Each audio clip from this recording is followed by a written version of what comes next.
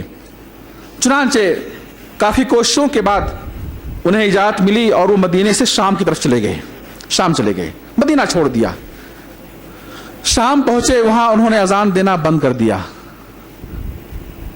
ایک مرتبہ عمر فاروق رضی اللہ عنہ مدینے سے شام گئے، شام کے لوگوں نے عمر سے درخواست کی کہ اے عمر رضی اللہ عنہ، اے عمر، بلال سے کہیے کہ ہمیں رسول اللہ صلی اللہ علیہ وسلم کے زمانے کی اذان سنائیں۔ بہرحال کافی درخواست کے بعد بلال رضی اللہ عنہ صبح کی نماز کا وقت تھا، کھڑے ہوئے اذان دینا شروع کیے۔ وہاں موجود سارے لوگ، وہ صحابہ جنہوں نے رسول اللہ صلی اللہ علیہ وسلم کا زمانہ پایا تھا اور آپ کے زمانے کی اذانیں سنی تھیں، وہ سارے کے سارے لوگ رو پڑے، مسجد رونے کی آواز سے گونج اٹھی۔ میرے بھائیوں، ایک مرتبہ پھر وہ مدینہ واپس ہوئے، فجر کی نماز کا وقت تھا، لوگوں کی درخواست پر جو اذان دینے کے لیے کھڑے ہوئے، اللہ اکبر کہ کلمات جب بلند کی، پورا مدینہ گونج اٹھا، چیخ اٹھا، اور جب وہ اشہد اللہ الہ الا اللہ پہنچے، مدینے میں چیخ و پکار کی آوازیں بلند ہو گئی صبح کے وقت، اور جب اشہد ان محمد رسول اللہ پہنچے، حتیٰ کہ خواتین اپنے گھروں سے نکل کر باہر گلیوں میں آ گئیں میرے بھائیوں، اور وہ بے ہوش ہو کر گر پڑے۔ یہ محبت تھی اللہ کے نبی صلی اللہ علیہ وسلم سے، اور انہیں وہ منظر یاد آ گیا کہ اللہ کے نبی کے زمانے میں وہ اذان دیا کرتے تھے اور آپ نے انہیں اذان دینے کے لیے متعین کیا تھا۔ بہت سارے واقعات ہیں.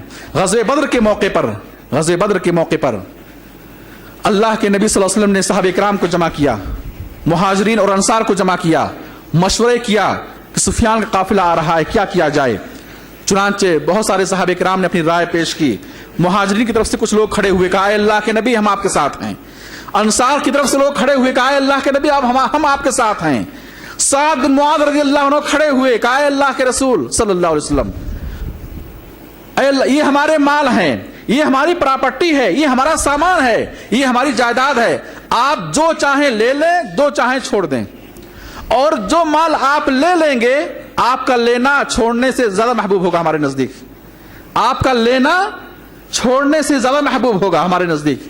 آپ اے اللہ کے نبی, آپ اگر ہمیں لے کر کے کسی سمندر میں کودیں گے تو ہم سمندر میں کودنے کے لیے تیار ہیں, ہم سمندر میں کودنے کے لیے تیار ہیں. میرے بھائی, بدر کے موقع پر صحابی رسول عبد الرحمن بن عوف رضی اللہ عنہ کہتے ہیں, آپ دیکھیں کہ صحابہ کرام نے کس طرح سے اپنے بچوں کو محبت رسول پر تربیت کی تھی, اور ان کے دلوں میں بچپن سے ہی اللہ کے نبی صلی اللہ علیہ وسلم محبت کا جذبہ بسایا تھا, آباد کیا تھا.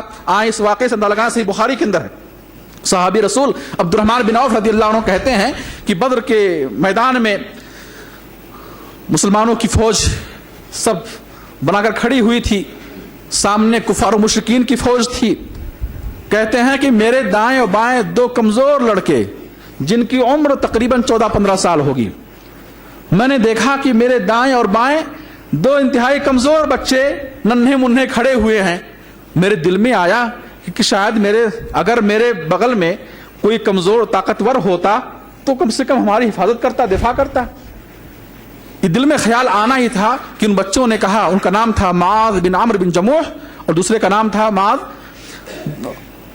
بن عفرا اور معاذ بن عمرو بن جموح.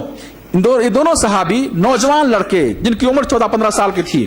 ان دونوں نے عبد الرحمن بن عوف سے کہا, چچا ابو جہل کہاں ہے, ابو جہل کہاں ہے.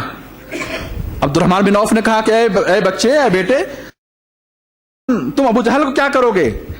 کہا واللہ اگر آج ہم نے ابو جہل کو دیکھ لیا تو ہمارا تن اس کے تن سے اس وقت تک جدا نہ ہوگا جب تک کہ ہم دونوں میں سے کوئی ایک مر نہ جائے. ہم نے سنا ہے کہ ابو جہل مکے کے اندر ہمارے نبی کو گالی دیا کرتا تھا. میرے بھائیو, آج کتنے واقعات ایسے ہیں, ہمارے نبی کی شان میں گستاخیاں ہو رہی ہیں, توہین کی جا رہی ہے, ہمارے نبی کی تعلیمات کی توہین کی جا رہی ہے ہماری آنکھوں کے سامنے, اور ہمارے سروں پر جوں تک نہیں ریگتا. کہا اس وقت تک ہمارا تن اس کے تن سے جدا نہیں ہوگا جب تک کہ ہم دونوں میں سے کوئی ایک مر نہ جائے. ہم نے سنا ہے کہ وہ مکے کے اندر ہمارے نبی کو گالیاں دیا کرتا تھا. میرے بھائی, عبد الرحمن بن عوف نے اشارہ کیا, کہا کہ وہ ابو جہل ہے. یہ دونوں ننھے منھے بچے اپنی تلوار کو لے کر ابو جہل کے اوپر ٹوٹ پڑے اور اسے قتل کیا, اور اپنی تلوار کو لے کر یہ دونوں پہنچے اللہ کے نبی صلی اللہ علیہ وسلم کے پاس. کہا اے اللہ کے نبی, ہم نے قتل کیا ہے. دونوں نے کہا ہم نے قتل کیا ہے. آپ نے کہا کلاکما, تم دونوں نے قتل کیا ہے. میرے بھائی, نوجوان بچے, ان کے ذہن و دماغ میں ان کے والدین نے رسول اللہ صلی اللہ علیہ وسلم محبت اور آپ کا احترام کس قدر ان کی تربیت محبت رسول پر ہوئی تھی. اور آج ہمارے بچوں کا حال کیا ہے, آج ہمارے نوجوانوں کا حال کیا ہے. احد کے میدان میں جب مسلمانوں کی صفوں میں افراتفری مچی اور دشمن پیچھے سے مسلمانوں کے اوپر حملہ کیا, تو پھر اللہ کے نبی صلی اللہ علیہ وسلم کے ساتھ جو صحابہ تھے وہ بکھر گئے, منتشر ہو گئے, اور آپ کے دندان مبارک شہید ہوئے, آپ کی پیشانی پر چوٹ آئی. اتنے میں ابو طلحہ انصاری رضی اللہ عنہ آپ کو دیکھے اور آپ کے پاس پہنچے اور آپ کو اپنی پیٹھ کے پیچھے چھپا لیا اور کہا اے اللہ کے نبی, آپ میرے پیٹھ کے پیچھے ہو جائیے. انہوں نے اپنے سینے کو, اپنے آپ کو نبی کے آگے کر لیا. دشمن کی تیر ان کی طرف آتی, اپنے ہاتھوں سے تیر کو روکتے, اپنے سینے سے تیر کو روکتے. میرے بھائی, حتیٰ کہ انہوں نے, روایت میں ہے کہ وہ اپنے سینے کو بلند کر لیا, انہوں نے اپنے آپ کو بلند کر لیا کہیں کوئی تیر نبی کو نہ لگ جائے صلی اللہ علیہ وسلم. اور کہا نہری دون نہری کا یا رسول اللہ, اے اللہ کے رسول, میری گردن آپ کی گردن کی حفاظت کے لیے ہے, میری گردن آپ کی گردن کی حفاظت کے لیے ہے. اور مدینے کے اندر خبر پھیل گئی, مدینے کے اندر یہ خبر پہنچی کہ محمد صلی اللہ علیہ وسلم شہید کر دیے گئے ہیں, اللہ کے نبی شہید کر دیے گئے ہیں. مدینے کے اندر یہ خبر پہنچی تو وہاں ایک عورت, انصاری عورت, وہاں انصاری عورت وہ دوڑتے ہوئے اسے راستے میں خبر دی جاتی ہے کہ اے فلانا تیرا باپ شہید کر دیا گیا, تیرا باپ شہید کر دیا گیا. وہ کہتی ہے یہ بتاؤ ہمارے رسول کا حال کیا ہے, ہمارے رسول کا حال کیا ہے. اور آگے بڑھتی ہے, راستے میں خبر دی جاتی ہے کہ تیرا بیٹا شہید کر دیا گیا, تیرا بیٹا شہید کر دیا گیا. کہا یہ تو بتاؤ ہمارے نبی کا کیا حال ہے. اور آگے بڑھتی ہے, پھر خبر دی جاتی ہے کہ تیرا شوہر شہید کر دیا گیا, تیرا شوہر شہید کر دیا گیا. کہا یہ تو بتاؤ میرے نبی کا حال کیا ہے. چنانچہ جب پہنچتی ہے اور آپ کو وہ صحیح سلامت دیکھتی ہیں تو کہتی ہیں کل مصیبت بعدک جلل یا رسول اللہ, اے اللہ کے رسول آپ کے بعد ہر مصیبت معمولی ہے, آپ کے بعد آپ کا زندہ رہنا یہ ہمارے لیے کافی ہے, آپ کے بعد میں ہر مصیبت کو برداشت کر سکتی ہوں مگر آپ کی جدائی کو برداشت نہیں کر سکتی ہوں. یہ عورتوں کے دلوں میں رسول اللہ صلی اللہ علیہ وسلم سے محبت, نوجوانوں کے دلوں میں رسول اللہ صلی اللہ علیہ وسلم سے محبت. آج ہمارا حال کیا ہے, ہماری عورتوں کا حال کیا ہے, ہمارے نوجوانوں کا حال کیا ہے. میرے بھائی اس صحابیہ کے باپ کو شہید کر دیا گیا. باپ ایک بیٹی کے نزدیک کتنا عزیز ہوتا ہے. اس صحابیہ کے شوہر کو شہید کر دیا گیا. ایک شوہر اپنی بیوی کے نزدیک کتنا عزیز ہوتا ہے. اسی طریقے سے اس کا بیٹا شہید کر دیا گیا. ایک ماں کے نزدیک بیٹا کتنا عزیز ہوتا ہے, کتنا عزیز اور پیارا ہوتا ہے. لیکن وہ سب کو یہ کہتے ہوئے چھوڑتی ہے کہ یہ تو بتاؤ ہمارے نبی کا حال کیا ہے صلی اللہ علیہ وسلم. اور جب اس صحابیہ نے آپ کا دیدار کر لیا اور آپ کو صحیح سلامت دیکھا تو کہا کل مصیبت بعدک جلل یا رسول اللہ, اے اللہ کے رسول آپ کے بعد ہر مصیبت کیا ہے, سہی جا سکتی ہے, برداشت کی جا سکتی ہے, لیکن آپ کی جدائی اور آپ کی شہادت یہ ہم سے برداشت نہ ہوگا. رضی اللہ عنہ. ایسے بے شمار واقعات ہیں میرے بھائیوں. صلح حدیبیہ کے موقع پر جب مشرکین کی طرف سے ایک ایلچی عروہ بن مسعود الثقفی یہ حدیبیہ کی طرف آئے, حدیبیہ کے مقام پر آئے اور انہوں نے منظر دیکھا کہ نبی صلی اللہ علیہ وسلم کے ساتھی کس قدر یہ صحابہ اپنے نبی کا احترام, اپنے نبی سے محبت کس قدر کرتے ہیں. جب انہوں نے یہ سارے منظر دیکھے, بخاری کی روایت ہے کہ یہ اپنی قوم میں واپس جاتے ہیں, مکے واپس جاتے ہیں اور کہتے ہیں اے سرداران قریش, اے مکے کے لوگوں, میں نے قیصر و کسریٰ کے درباروں کو دیکھا ہے, بڑے بڑے بادشاہوں کے درباروں میں میں گیا ہوں, حاضر ہوا ہوں, اور بڑے بڑے بادشاہوں کی تعظیم ہوتے ہوئے میں نے دیکھا ہے. واللہ میں نے اپنی زندگی میں کسی بادشاہ کی ایسی تعظیم ہوتے نہیں دیکھا ہے جس طرح سے محمد کے ساتھی محمد کی تعظیم کرتے ہیں, ان سے محبت کرتے ہیں صلی اللہ علیہ وسلم. واللہ اگر وہ تھوکتے بھی ہیں تو ان کا تھوک لوگوں کے ہاتھوں میں گرتا ہے. واللہ اگر وضو کرتے ہیں تو وضو کا پانی زمین پر گرنے سے پہلے ان لوگوں کے ہاتھوں پر گرتا ہے اور اس پانی کو وہ اپنے جسم کے اندر مل لیتے ہیں.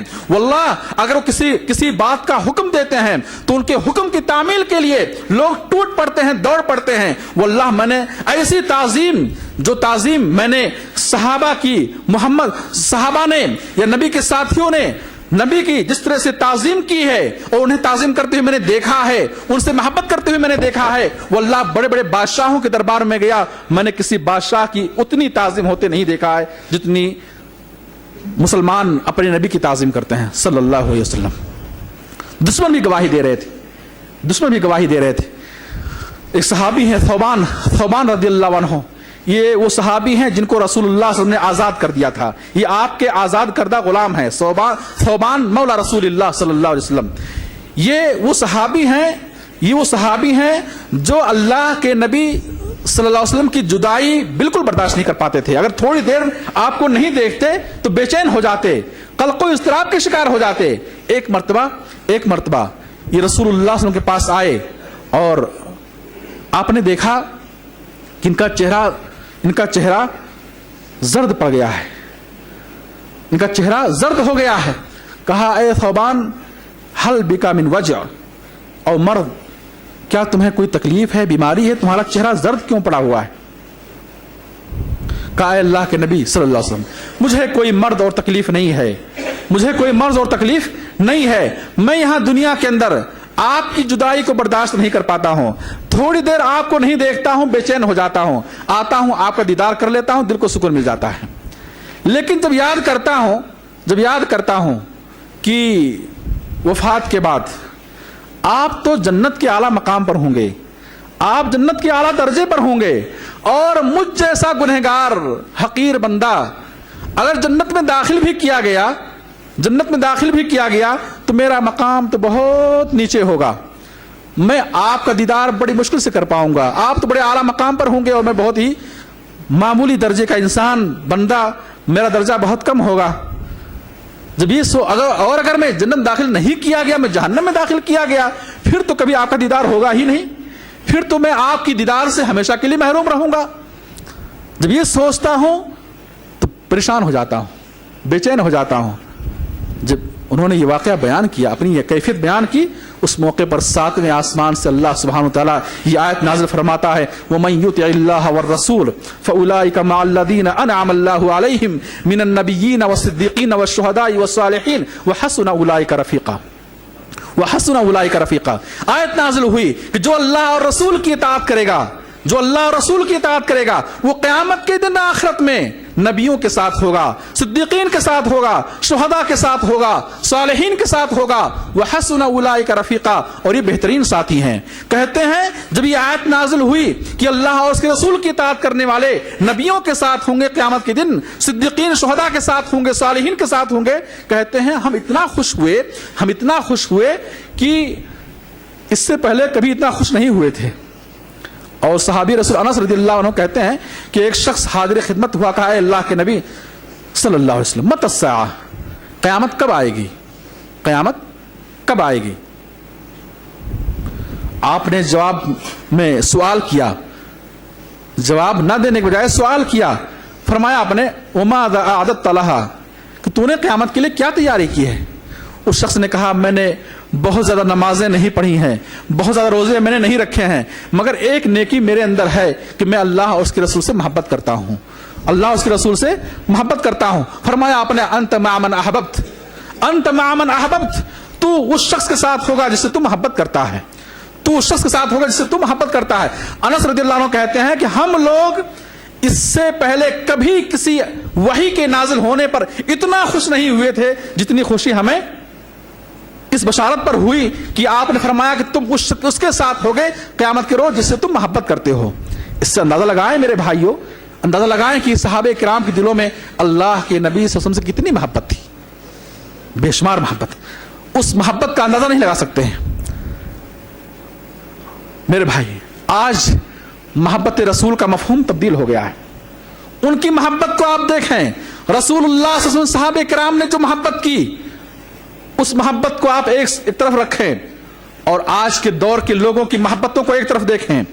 زبان سے دعوے کے سوا کچھ نہیں ہے. نبی کی سنتوں کی توہین, نبی کی تعلیمات کی توہین, آپ کی شریعت سے مکرنا اور آپ کے دین سے, آپ کی لائی ہوئی تعلیمات سے بغاوت کرنا, مخالفتیں کرنا, آپ پر لوگوں کو ترجیح دینا, آپ پر اپنی رائے اور مرضی کو ترجیح دینا, اور محبت رسول کا دعویٰ, یہ صرف میرے بھائیوں زبان تک رہ گیا ہے. محبت صرف زبان کے دعووں تک محدود ہو گئی ہے. محبت یہ صرف ممبر و محراب تک محدود رہ گئی ہے. محبت صرف اسٹیج تک محدود رہ گئی ہے. عملی طور پر ہمارے اندر اگر دیکھا جائے, عملی طور پر دیکھا جائے تو, اور حقیقت پر نظر ڈالی جائے تو یقیناً آج ہمارے دلوں میں رسول اللہ صلی اللہ علیہ وسلم محبت نہیں. دعوے کرنا آسان ہے, لیکن محبت کا جو تقاضا ہے, محبت کی جو نشانیاں ہیں, محبت رسول کی جو علامتیں ہیں, وہ علامتیں آج نہیں پائی جا رہی ہیں. ان المحب لمن يحب يطيع, محبت کرنے والا جس سے محبت کرتا ہے اس کی اطاعت کرتا ہے. محبت کرنے والا جس سے محبت کرتا ہے اس کی باتوں کو سن کر فوراً عمل کرنے کے لیے دوڑ پڑتا ہے. وہ اس کی باتوں کو ٹھکراتا نہیں, اس کی مخالفتیں نہیں کرتا. یہ محبت کی علامت اور نشانی ہے. میں اللہ سے دعا کرتا ہوں اللہ ہم سب کو